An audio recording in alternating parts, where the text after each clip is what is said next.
Allow me to recap in about 30 seconds to a minute, though. Japanese attacked Pearl Harbor. They are not under the impression, contrary to popular belief, that they were going to knock us out of the war. They knew that we were going to get in the war. They knew that was going to get us into the war. The intention was to slow us down enough so they could dig in and take all the territory they wanted, Philippines, places like that, and then they would make it too bloody for us to take it back. We would do what countries had really always done, sue for peace. Even if they lose, they win, because at the end they have more territory than they originally did. It works out great for them. Now, here's what some people may not know. Most people have heard of the Battle of Midway. But the Japanese were, it's hard not to admire this about them. When you look at World War II, there's all kinds of things to hate about the Japanese and all kinds of things to love and admire. They were majorly aggressive. Pearl Harbor was awful, right? It was terrible. I hate it. You hate it. That's quite an aggressive move. That's a bold move.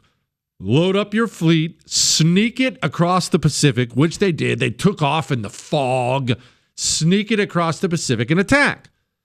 So I had mentioned that early in World War II, it was going poorly for us, really for all the Allies.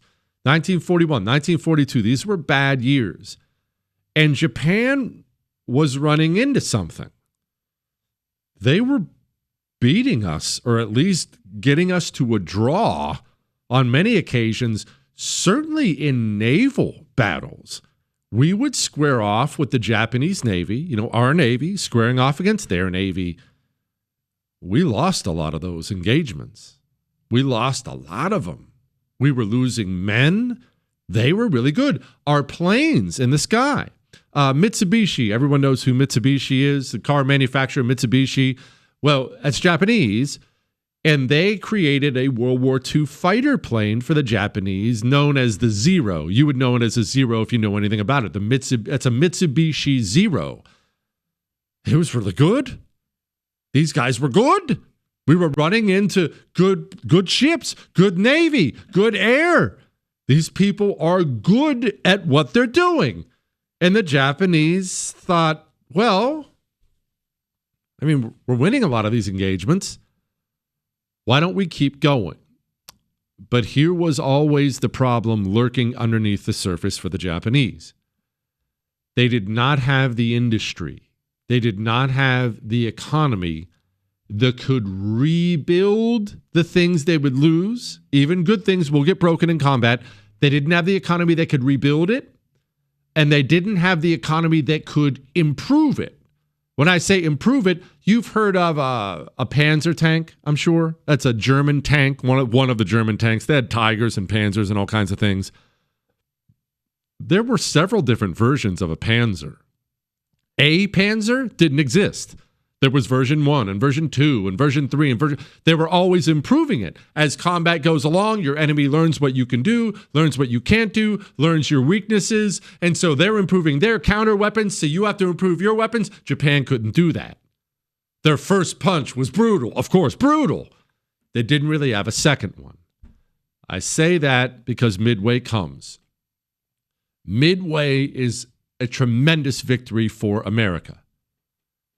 We cannot really fully understand what a catastrophic loss it was for Japan. You already know the story of Midway Island. It's an island about midway, between Japan and us. It's out in the middle of the ocean. That's how it got its name. We had broken their codes. We were reading their transmissions. We found out they were going to attack Midway, and they were going to keep going. Remember, the Japanese were coming for Hawaii. Did you know that? Not just Pearl Harbor. They were coming back to take it. Midway was part of the step to do that. We found out they had this big fleet coming to Midway. We brought our big fleet out to Midway, and essentially, on a large scale, we ambushed them. And we slapped them around good, and we sunk their carriers.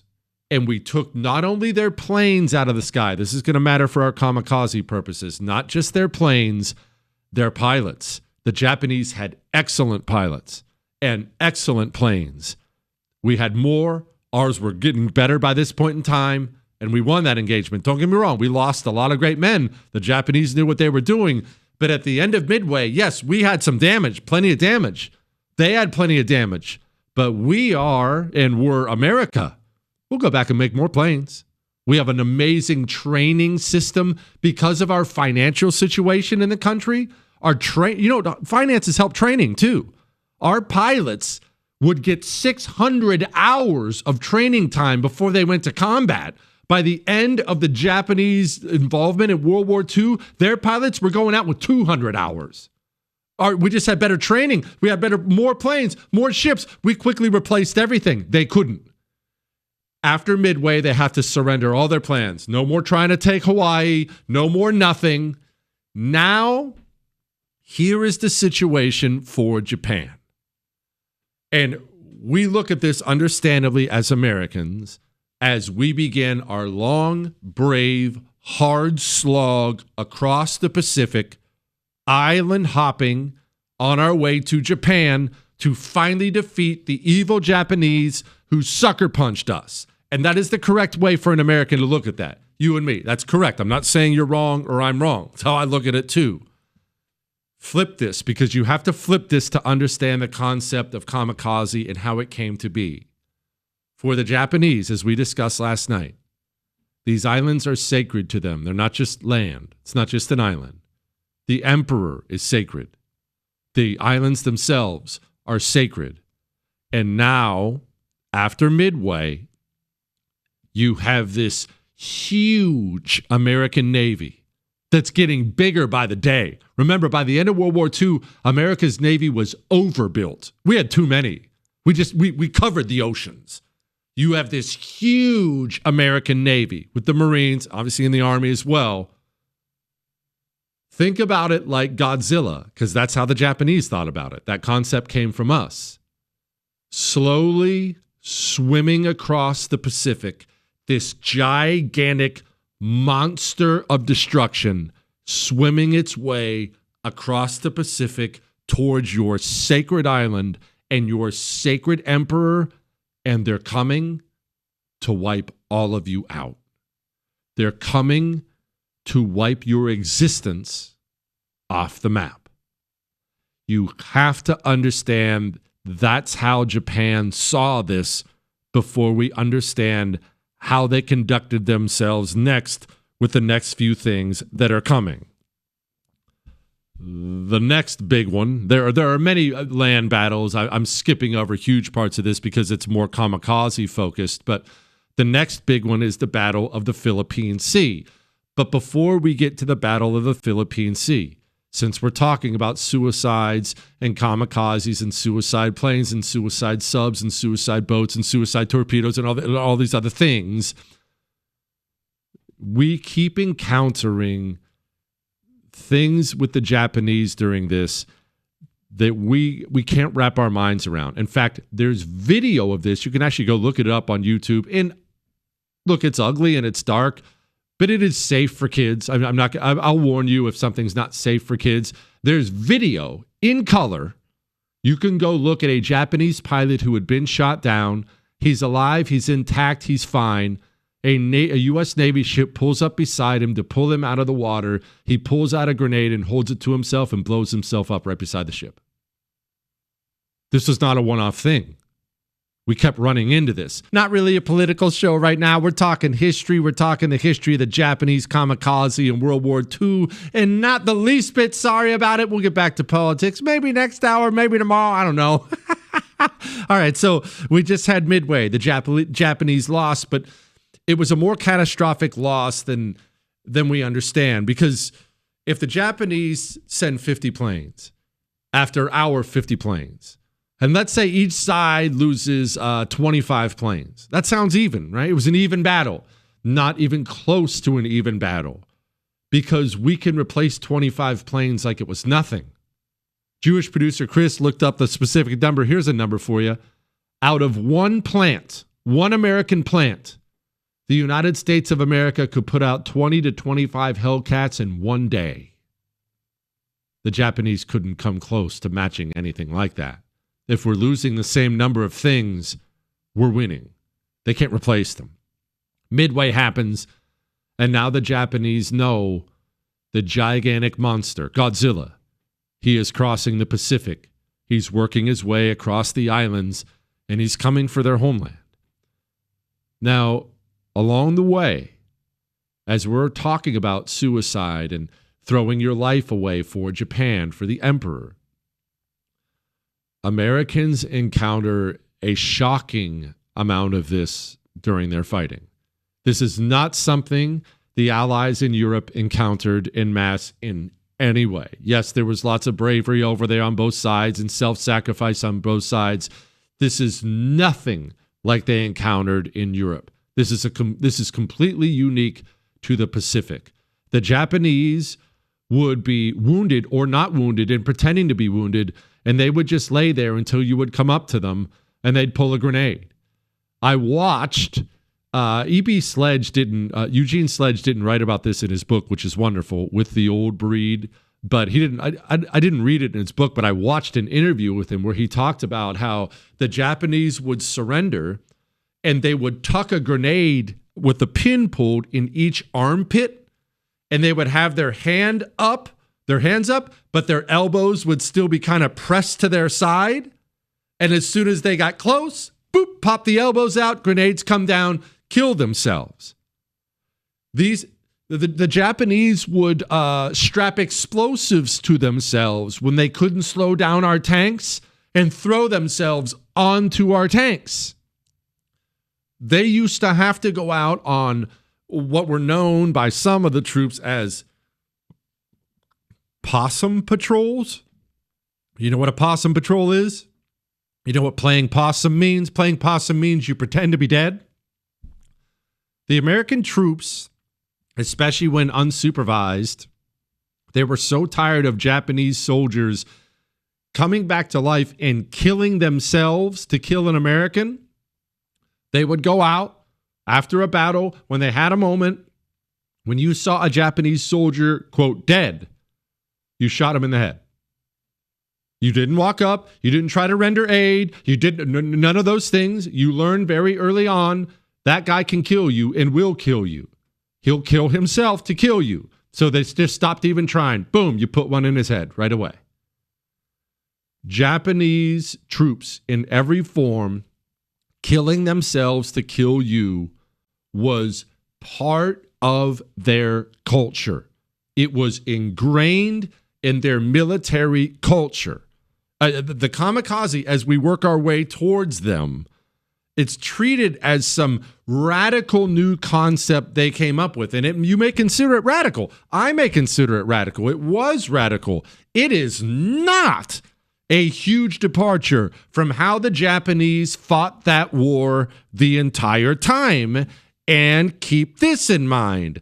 They just lost Midway. Godzilla is swimming towards the islands, and they are getting more and more desperate the closer Godzilla gets there, as you would be as well. Desperate. Desperate in a way you can't imagine. And then comes the Battle of the Philippine Sea.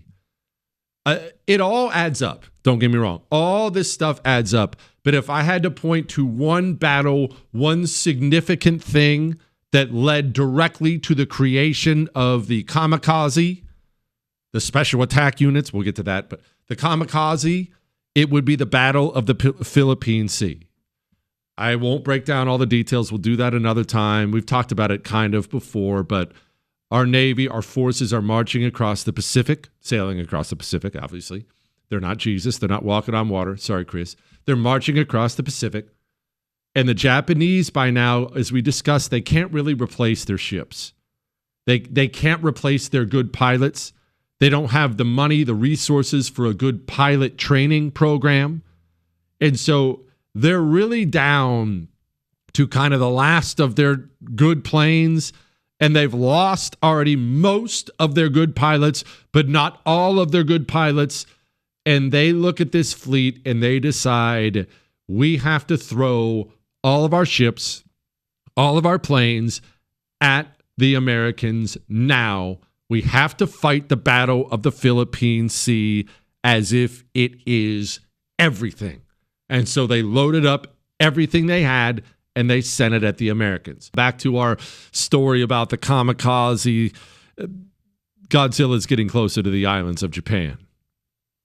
Soon, the Japanese decide they need to throw everything at us in the Philippine Sea.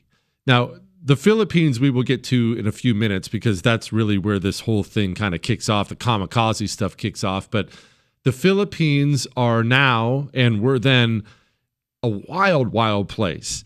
I heard or read a stat on the Philippines that they have something like 7,000 islands. Isn't that completely bonkers? You don't think about the Philippines in that way. Whatever you know about, at least I didn't. Obviously, I knew it's an island chain. Thousands? That seems crazy. But not only was it crazy, it's crazy rich in resources. The Philippines, they have all the resources Japan wanted, and it's not an accident. You know the Bataan Death March? That was the Philippines. Okay, that was the Philippines. Why would the Japanese pounce on us in the Philippines right after Pearl Harbor? Why were they so hot to take this place? It was maybe the place they prized the most as far as resources go. They wanted to take it. They wanted to hold it.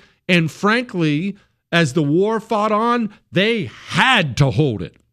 Besides the Japanese home islands themselves, they valued the Philippines probably more than anything else because they had to have those resources. They had to have them, which brings us to the Philippine Sea. They drag up whatever navy they have left. They drag up the planes they have left. They drag up the pilots they have left. And they throw them at us in the Battle of the Philippine Sea. The Battle of the Philippine Sea, maybe you haven't heard of before because you know what the Americans called it? The Great Marianas Turkey Shoot. That's what they called it. Why would they call it that? We just completely annihilated them. The Japan of early 1942, they could take out our ships. Their pilots who could take out our pilots. That Japan was gone. The ships were rotted. The gasoline was bad. The pilots were bad. The planes, remember that great Mitsubishi Zero, which was great in the beginning?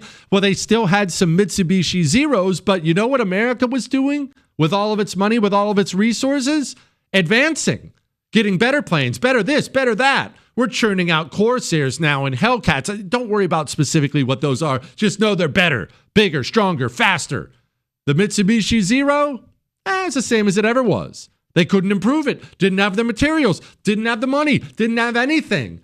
They rolled out all their best stuff that they had in the Philippine Sea and got completely wiped out, swept off the ocean, in the air and in the sea. Now, that is not a huge battle for us historically. I mean, people know about it, who know about World War II, but I'm going to describe that battle. This is the best way I'll describe that battle. I want you to picture this as an American. You, an American. Let's say we have, and our military is much bigger than this. Let's say we have 500,000 troops, Army, Marines, all those things. 500,000 troops.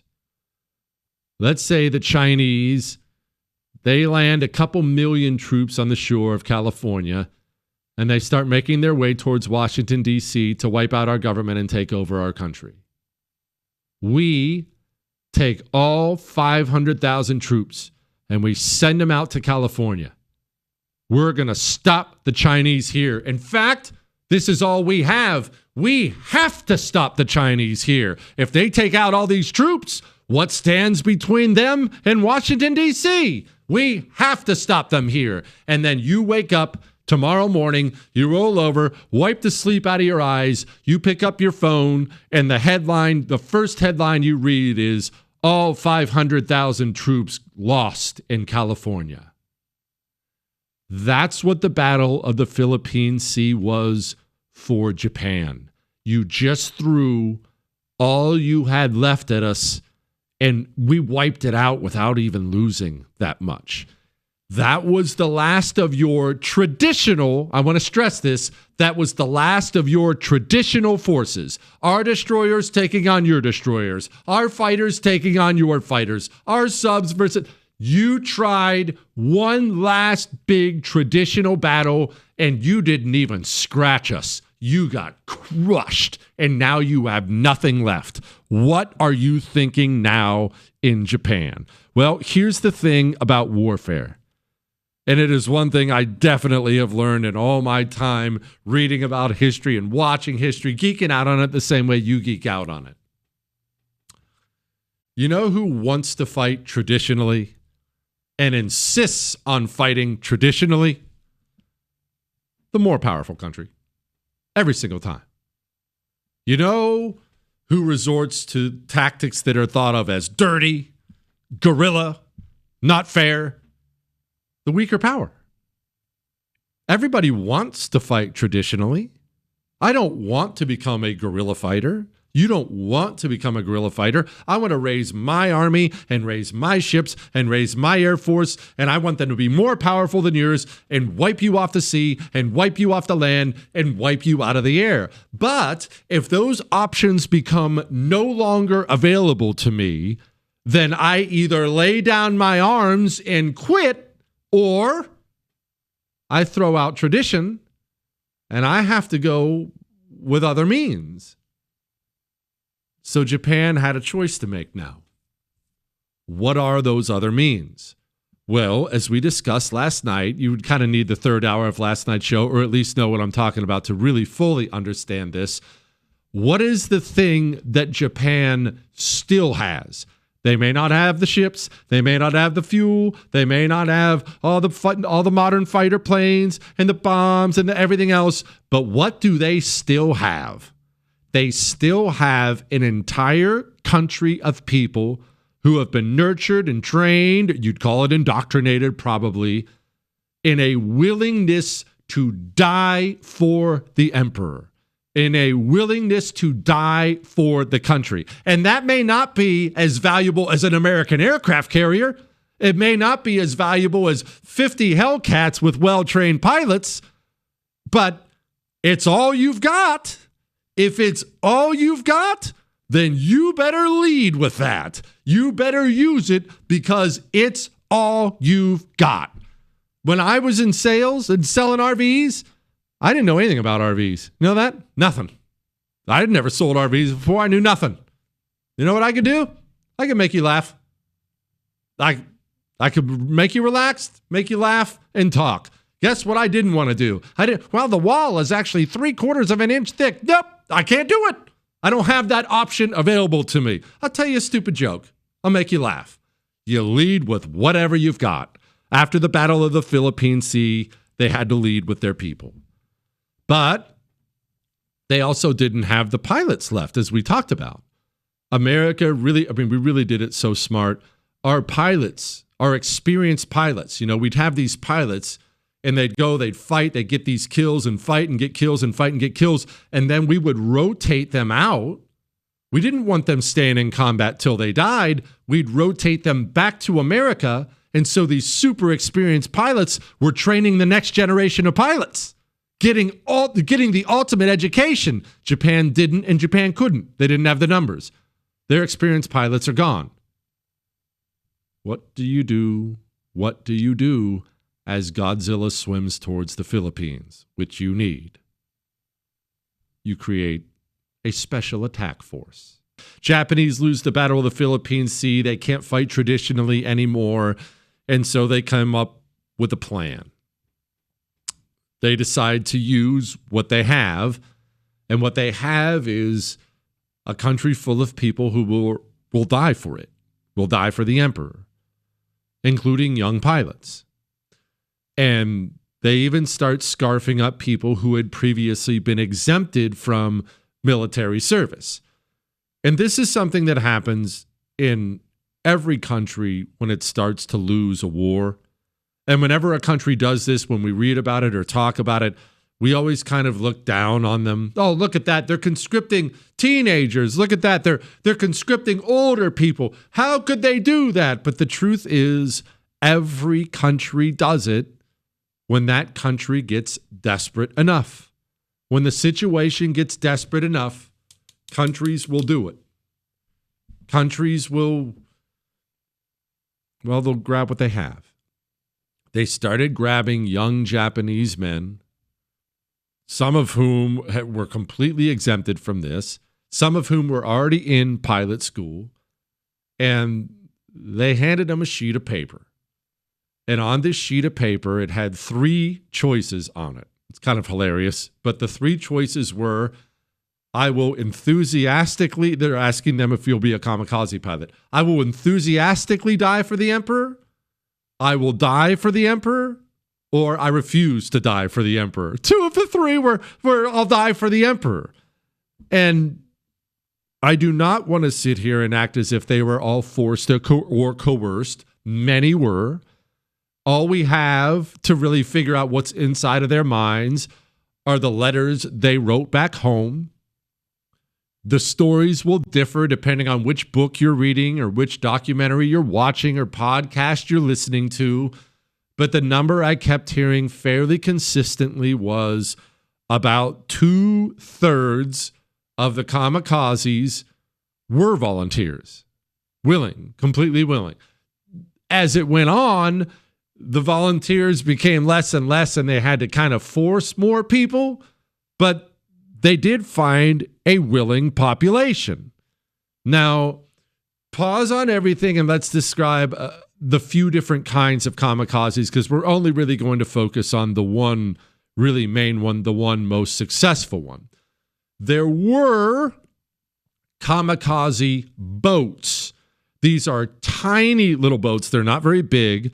Japan was so hurting for parts at this time that they were putting car engines in these little boats. You know, you don't have to sink any money into the material of the boat. You just have to get it to where it's going, and you have to load enough explosives into it. It was paper mache.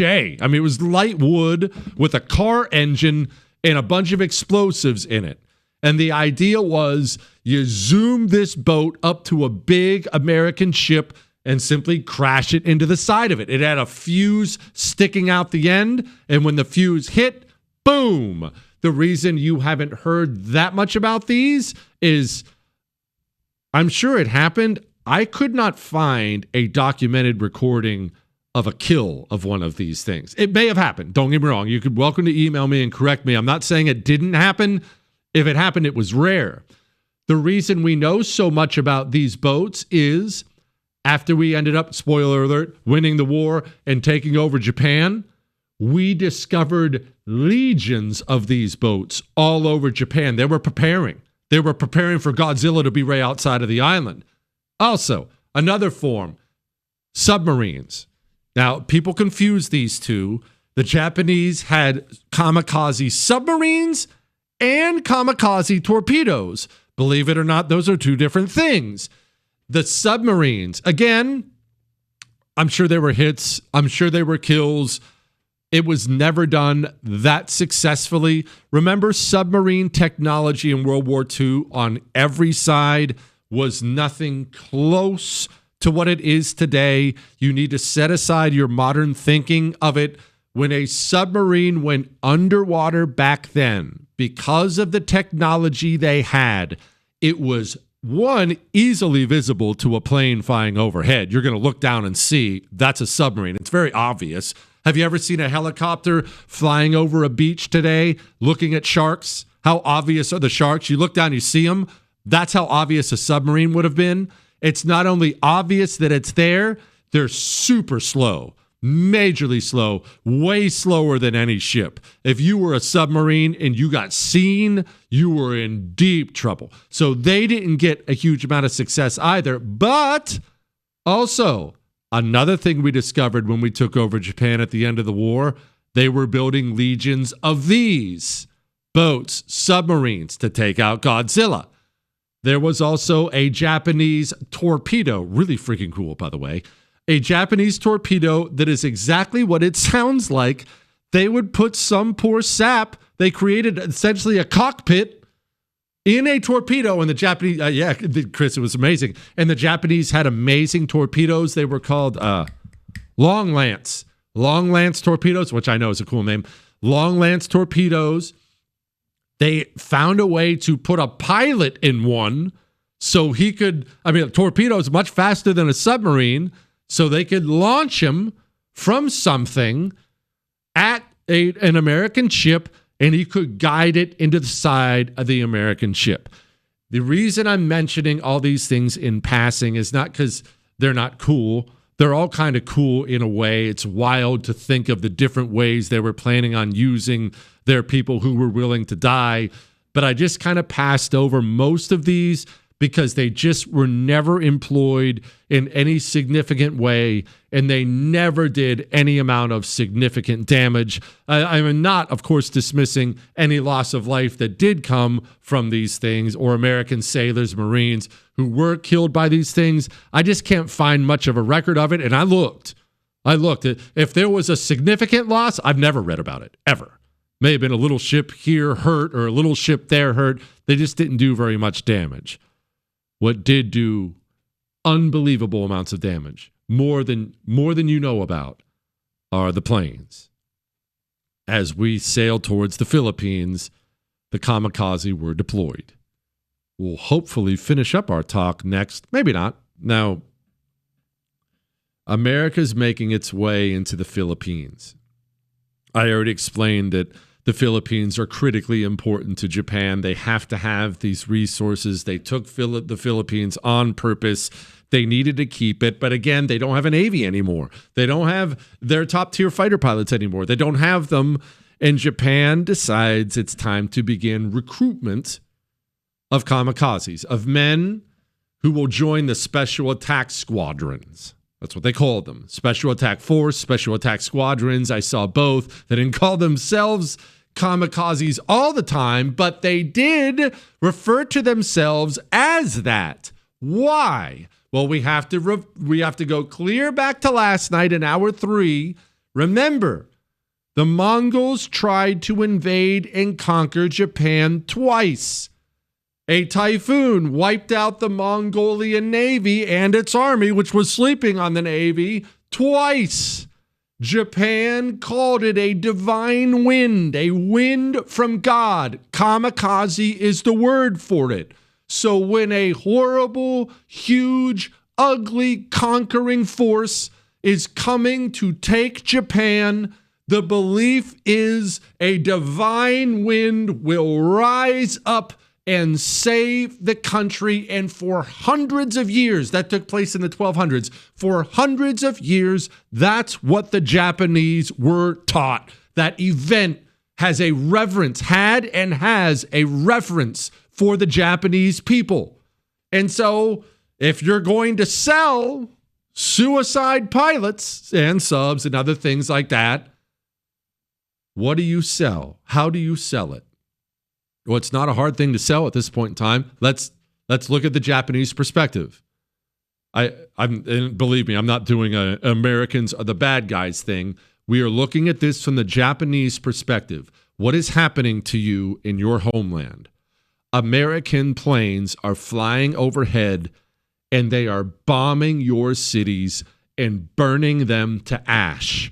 Remember that we firebombed Tokyo and we burned to death twice as many people in Tokyo as we killed in Hiroshima or Nagasaki with the atom bombs. We just straight up dropped napalm, for lack of a more, I don't want to go into details of it.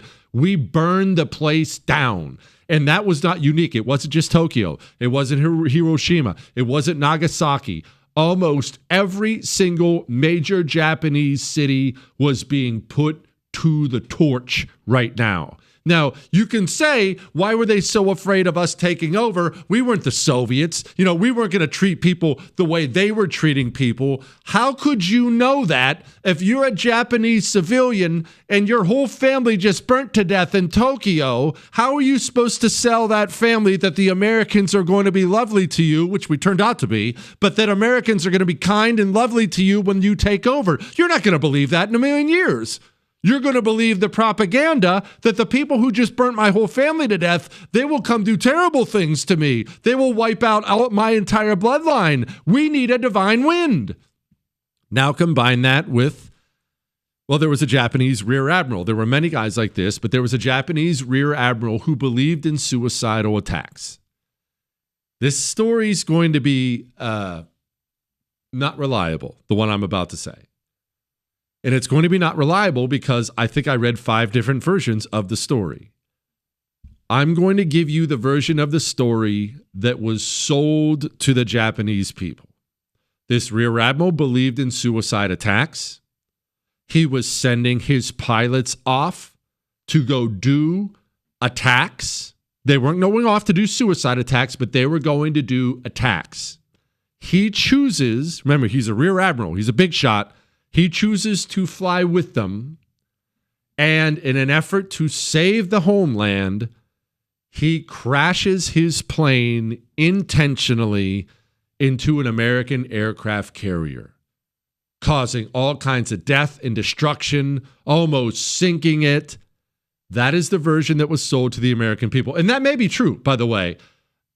I got versions of this that said he missed, that he didn't crash his plane into it all, that he tried, but he dropped a bomb that hit. There are a bunch of different versions depending on what you read. That's not important. What is important is the Japanese people, this word spreads far and wide by the government across the country. Look at this hero. Look at this lion. Look at what he did. Let's build a shrine to him. What a hero of Japan. He is the divine wind. Now, young men, do you want to do the same? Do you think a country like that would have volunteers? Of course they would.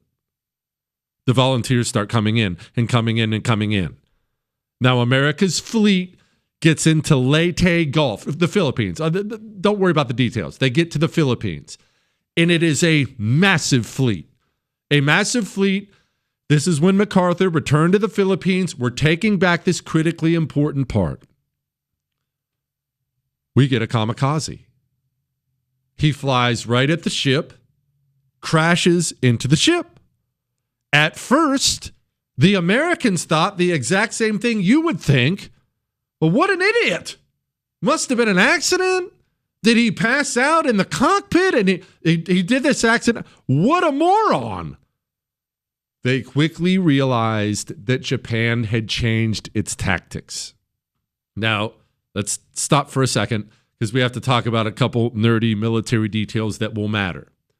You know, in all warfare, no matter the age, World War II or ancient Sparta, it doesn't matter what the age is, there's always a development in tactics and weaponry, and then a counter development. The enemy will do something, you figure out how to counter it. You will do something, the enemy will figure out how to counter it. Americans, they found out early on in the war that air power can take out a ship, the way our ships were currently configured. What do you do about that? We did a few different things about that, had a few different things. And so here are the things we had done, and this is going to be important when it comes to the kamikazes themselves.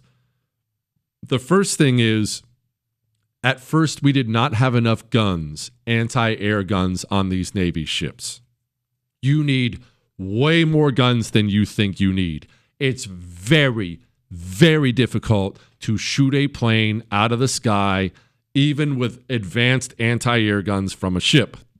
So if you look at any World War II era ship, whatever it is, a battleship, a destroyer, doesn't matter what it is, you will see what look like, you can go look one up right now, as long as you're not driving, you will see what look like almost big steel coffee cups along the outside of it, little half pods, if you will. Those are gun stations that we had been adding as a country to our ships. We need more guns, more guns. Each one of those little steel coffee cups holds an anti-air gun. That's where we were putting our anti-air guns in, okay? Now, we did other things. We even created things like proximity fuses. Remember, I just said it's very hard to shoot a plane out of the sky? It gets a whole lot easier when you come up with I'll just call it a bullet. When you come up with a bullet that doesn't have to hit the plane, if it gets close to the plane, it will read that it's close to a plane and explode, damaging the plane. That is a huge advantage when you're trying to shoot these planes down.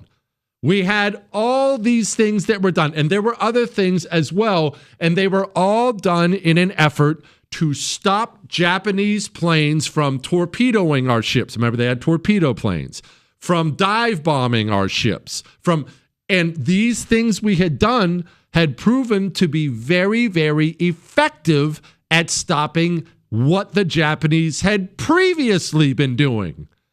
The problem is those things are not nearly as effective against a plane that is trying to crash into you.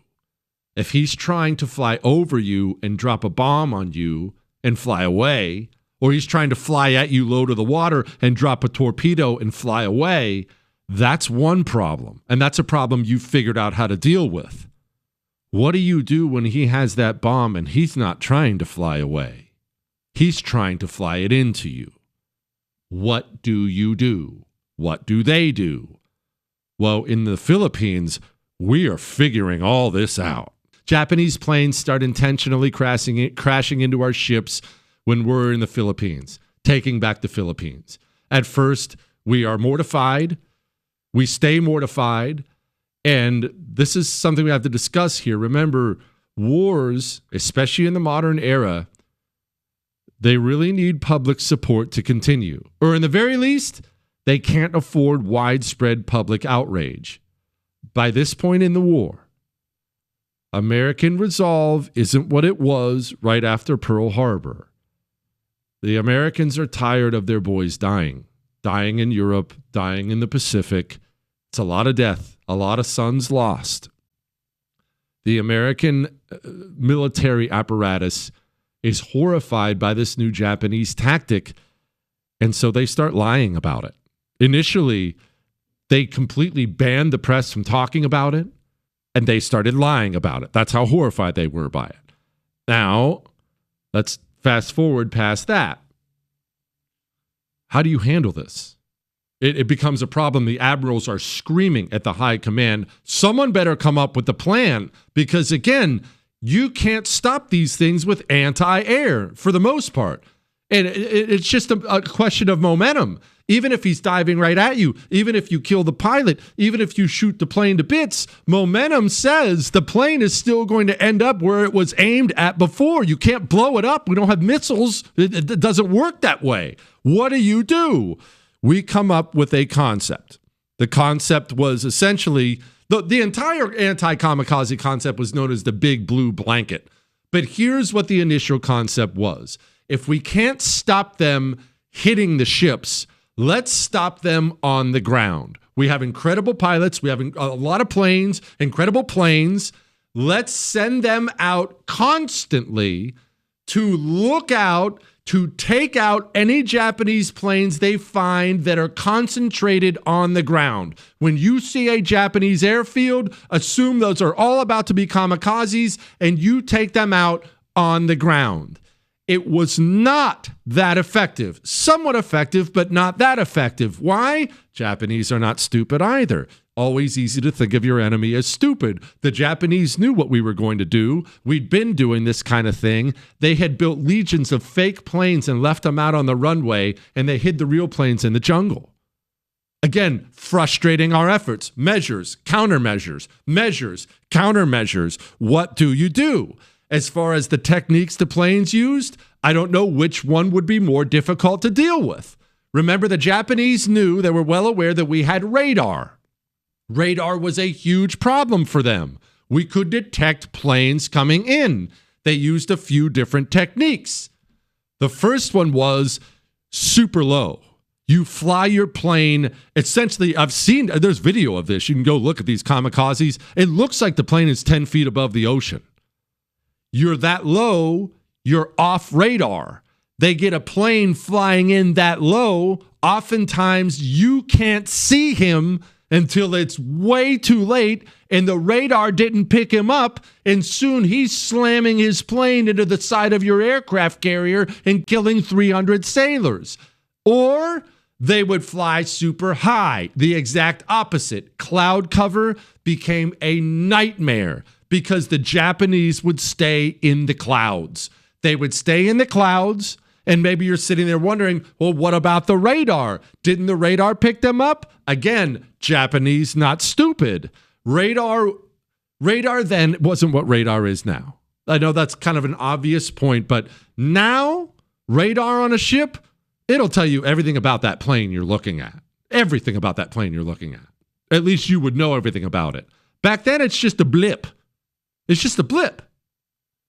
The Japanese, they would wait until our planes were coming back from patrol. It was known as CAP, Combat Air Patrol, but that's not important. And they would hop in behind it. They would fly right behind our Combat Air Patrol. Radar's looking at it. In radar's mind, that's just our boys coming back from Combat Air Patrol. They don't know there are Japanese kamikazes in there. They think our guys are coming back. Soon our ships are being pummeled. Now, we win the Philippines. We move on. We fight Iwo Jima. In Iwo Jima, we do get a few kamikazes, but not many. Really not many at all. We think we have stopped this problem. You know, when you get pounded like we did in the Philippines with these things, and then you fight another major war for Iwo Jima. We needed that Iwo Jima airfield, and you don't get anything near that volume. You think, well, our countermeasures clearly worked. Clearly the big blue blanket worked. We are good to go. We take Iwo Jima. We take the airfield. Then we move to the worst moment in U.S. Navy history. Far worse than Pearl Harbor was, and most people don't even know about it. It was the Battle of Okinawa. The Japanese have tested kamikazes in the Philippines and had some success. Then we took Iwo Jima. Now, I need to explain once again the B-29 Superfortress and what it was doing to mainland Japan already, because this really drives home the fear they had had. The B-29 Superfortress was our bomber, our new bomber.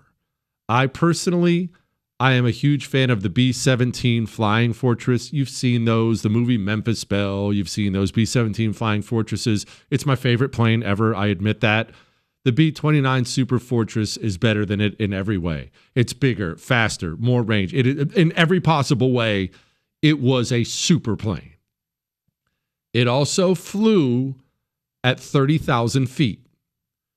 The Japanese, over cities like Tokyo, they did not have an anti-air gun or a fighter plane that could reach 30,000 feet. Not only were these super bombers laying waste to Japanese cities, the Japanese were completely helpless to stop them. Picture what that feels like. You don't have a weapon to stop the super bomber from wiping you out. And this is what they think is coming for every inch of Japan. That is truly Godzilla. It's what they think is coming. It's already arriving. Then America lands the largest fleet man ever created outside of Okinawa. The Marines, the armies, they go on to fight Okinawa. We're not going to go into that. That's a whole other story. Horrible fighting. Okinawa, the Japanese had like 100,000 troops there. It was crazy, bloody, awful. We have this huge fleet outside of Okinawa.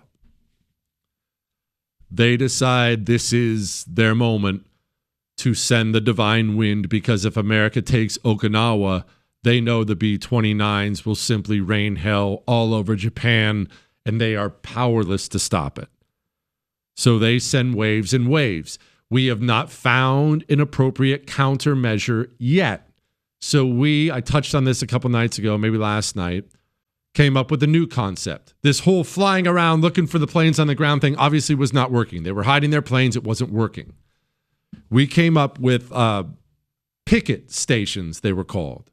And these men, you probably have never heard of these men unless you're a World War II buff. They deserve so much of your respect.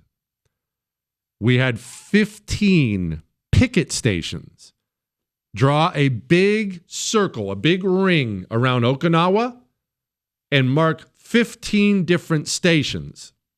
What they were was a few smaller ships. We're not talking big battleships and aircraft carriers. We didn't want to waste our most prized ships on this. We would send a few ships out so their radar could pick up the Japanese planes coming from mainland Japan early enough that we could send our planes up and take out the Japanese kamikaze before they hit our ships, because that is really the only super effective way to do it. The Japanese actually had a suicide rocket plane. It's amazing. It was called the Oka. It was known as the Oka. It didn't end up doing a ton of damage because they had to attach it to the bottom of a Japanese bomber, and it couldn't take off or land, Chris. The Oka could not take off or land. They had to attach it to the bottom of the bomber. The bomber would have to fly towards the American fleet. Then the pilot would crawl down, get in the Oka. It was a suicide bomb, essentially, and it was rocket propelled. It was going 600 miles an hour. He would break off the bomber. Sorry, it was called a Betty. Break off the Japanese bomber and zoom towards our ships. Your anti-air has no chance of stopping that. None. But we figured out quickly, it's actually not a big deal. The Oka might be fast, but the Betty ain't. Let's go shoot the Betty out of the sky before the Oka ever takes off. So we figured out you have to catch the kamikazes before they get to your ship. They are raining hell on the United States Navy outside of Okinawa. Did you know that we lost roughly 2,700 Americans live lost in Afghanistan? Did you know that? Did you know we lost 5,000 American sailors outside of Okinawa because of kamikazes? Double. The deadliest battle by far in U.S. Navy history. It was not one kamikaze here or one kamikaze there. They would come in waves. They would come alone. They would come at night. They would come during the day. And they were killing us. The thought was one plane, one ship. That's what the Japanese were selling. And so we sent these brave men out on picket stations. But remember, put yourself in the mind of a 17-year-old young Japanese man.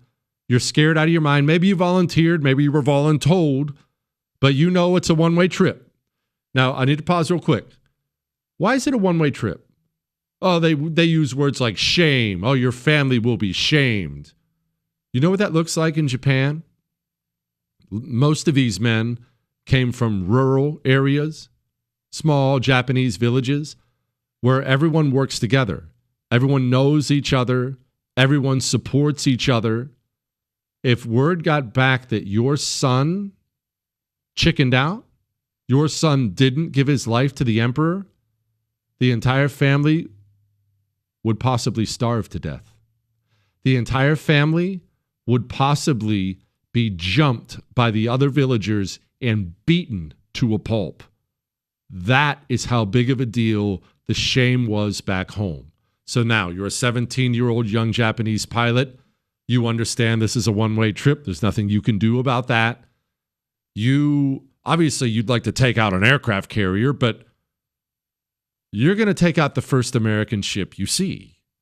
I mean, you're going to be tempted to take out the first American ship you see, especially because, remember, about 1 in 10 of these pilots actually made it to their destination, made it to the ship. We are shooting down a bunch. You know your odds aren't great. So you come across a picket station, a few little dinky destroyers down there. Well, screw this carrier stuff. I'm going into a dive and I'm getting mine right now. Our men died in droves in these pickets, in droves. That's a Medal of Honor citation I read. McCool from last night, hour 2. That's where he earned his Medal of Honor. Men dying on his ship, men burning. They were on a picket station, and a kamikaze came screaming in and took them out. I'm going to wrap this thing up here. I think that's probably about as much about kamikazes as you need to learn from me. After Okinawa, of course, we dropped the atom bombs and Japan ends up surrendering, and you understand all that, but I want to repeat what I told you earlier. They had legions of these prepped and ready to go for our invasion of Japan. We discovered things after we occupied Japan that blew us away. And while the Marines and the Army, they were dying on Okinawa, the brave men in the United States Navy, they would wake up and just look at the sky and just wait. And they knew today might be the day you burn to death. You're scalded to death. You drown, because the kamikazes would come screaming in and they'd smash into the elevator on the aircraft carrier. So now it's all the fuel and bombs, or they'd smash into essentially the command structure. Now your commander's blown up. Now you're 5,000 sailors lost in Okinawa. Now, something to marinate on, as we brought up last night. Is that suicide? Yeah, but do you understand them a little bit more now than you did before? I don't know that I've ever researched a history topic that interested me and had my mind change as much as it changed when I was reading about these young men who are still celebrated in Japanese museums to this day. You can show up, you can read their names, you can read their letters home. Foolhardy, evil by the government, no question about it, but young men giving their lives to try to save their country from total destruction. That's the story of the kamikaze.